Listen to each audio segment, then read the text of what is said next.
Attention please. కొన్నాళ్ల క్రితం కుక్కల దాడికి గురై కింద పడిపోయి బ్రెయిన్ హెమరేజ్ పాల్పడిన పరాగ్ దేశాయ్ వారం రోజుల పాటు వెంటిలేటర్పై చావుతో పోరాడి చివరకు ఓడిపోయిన ఘటన గుర్తుందా? ఆయన Wagh Bakri tea company CEO. 49 ఏళ్ల వయసులోనే పరాగ్ దేశాయ్ కథ అర్ధాంతరంగా ముగిసిపోవడానికి కారణం కుక్కలే. అన్నీ సంచలనాత్మకంగా వెలుగు చూడకపోవచ్చు. దేశంలో ఎన్నో చోట్ల కుక్కలు దాడులకు తెగబడుతూనే ఉన్నాయి. అభాగ్యులెందరో బాధితులుగా మిగిలి పొగులుతున్నారు. వీధిలో మీరు నడుచుకుంటూ వెళ్తుంటారు. సడన్గా 4 కుక్కలు భీకరంగా మొరుగుతూ వెంటపడతాయి. మీ రాత బాగోకపోతే ఇంకొన్ని జతపడి మిమ్మల్ని చుట్టుముడతాయి. మీకు దిక్కు తోచదు. స్కూల్ నుంచి వస్తున్న లేదా స్కూల్కు వెళ్తున్న పిల్లలకైతే అది మరింత దుర్భరమైన పరిస్థితి. మీద పడి పిక్క పట్టుకుంటే ఎవరు దిక్కు?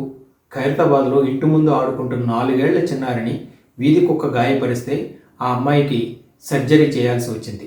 జవహర్ నగర్, మేడ్చల్ లాంటి చోట్ల వీధి కుక్కల దాడిలో చిన్నపిల్లలు ప్రాణాలు కోల్పోయిన ఘటనలు సంభవించాయి. దేశంలో సుమారు 6 కోట్ల వరకు వీధి కుక్కలు ఉంటాయని అంచనా.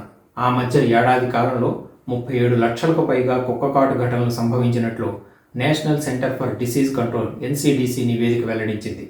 అంతర్జాతీయంగా రేబీస్ వల్ల సంభవిస్తున్న మరణాల్లో 36% దాకా ఇండియాలో చోటు చేసుకుంటున్నవి. నెదర్లాండ్స్ వంటి దేశాలు పకడ్బందీగా టీకాలు, స్టెరిలైజేషన్, దత్తత విధానాలతో వీధి కుక్కల సమస్యను అధిగమిస్తున్నాయి. సమస్య తీవ్రతకు తగ్గట్లు మన దేశంలోనూ ABC యానిమల్ బర్త్ కంట్రోల్ ప్రోగ్రాంలు జరగాలి.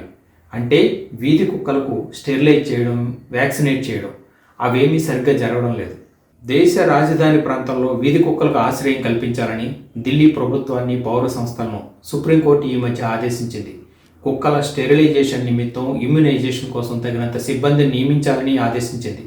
2030 నాటికి కుక్కల కారణంగా రేబీస్ కేసులు పెరగకుండా నియంత్రించడం కోసం నేషనల్ యాక్షన్ ప్లాన్ ఒకదాన్ని ప్రభుత్వం ప్రకటించింది. ఢిల్లీ రోడ్లపై కుక్కలు కనిపించరాదన్న సుప్రీంకోర్టు ఆదేశాలకు ఏమైనా మన్నన దక్కిందా? కుక్కలకు వీధుల్లో ఆహారం పెట్టడం నిషిద్ధమన్న కోర్టు ఆంక్షలు ఏ మేరకు అమలవుతున్నాయి? కోర్టు చెప్పింది సరిగ్గా బోధపడిందో లేదో శునకాలపై కరుణ చూపాలంటూ జంతు ప్రేమికులు, సెలబ్రిటీల తరఫున సోషల్ మీడియాలో పోస్టులు జోరెత్తాయి. కొంతమంది ఉత్సాహవంతులు రోడ్లపై నిరసనలకు దిగారు. 2020-25 సంవత్సరాల మధ్య 2 తెలుగు రాష్ట్రాల్లో 15 లక్షల దాకా కుక్కకాటు ఘటనలు నమోదయ్యాయి. వీధి కుక్కలే కాదు, పెంపుడు కుక్కల వల్ల సమస్యలు పెరుగుతున్నాయి.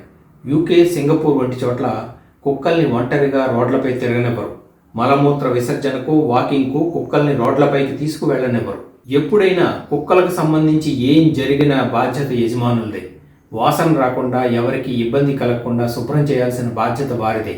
లేదంటే అక్కడ వారికి జరిమానా తప్పదు. ఇండియాలో ఇప్పటికే 3,60,00,000 వరకు పెట్ డాగ్స్ ఉన్నాయని అంచనా. 2028 సంవత్సరం నాటికి వాటి సంఖ్య 5 కోట్లకు పైబడుతుందంటున్నారు. వివిధ కాలనీల్లోని రోడ్లపైకి పెంపుడు కుక్కల్ని తోలుకురావడం, ఇళ్ల ముందే వాటిని కూర్చోబెట్టి విసర్జనకు వాటిని ప్రోత్సహించడం నిత్య దృశ్యం. ఇది వీధి కుక్కల దాడులకు మించిన నరకయాతన. తాము ముచ్చటపడి పెంచుకుంటున్న పెట్ డాగ్స్ కారణంగా కాలనీల్లోని తోటివారు ఇబ్బంది పడుతున్నా లెక్క చేయని మనుషుల్ని ఏమనాలి? కుక్కల ఒంటిపై ఏగైనా వాలరాదనే పోరాట యోధుల దృష్టిలో మనుషుల ప్రాణాల కన్నా శునక సంక్షేమమే ఎక్కువ అనుకోవాలా?